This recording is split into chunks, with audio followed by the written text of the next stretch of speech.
How to make boomerang from camera roll on Instagram.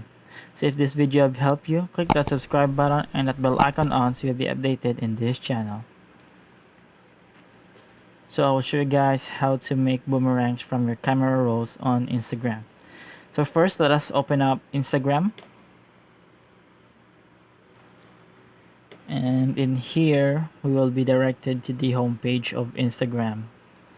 So you can also, to create a boomerang, you can also click on the plus icon at the middle or at the bottom. And if you want, you can also go to your profile and click on the plus icon at the top, where you can click on it, and after that just click on story. So this will lead you to the stories or Instagram. So right now we are going to choose a video for the Instagram sample that I am going to show you. So I will be choosing this one.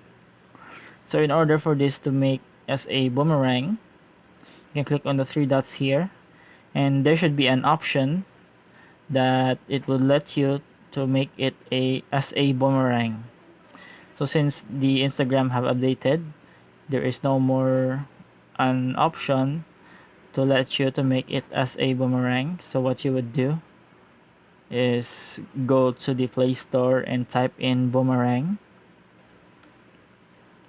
and after that you can see a lot of options for the apps that you can download for you to create a boomerang from the video from your camera roll. So thank you for watching.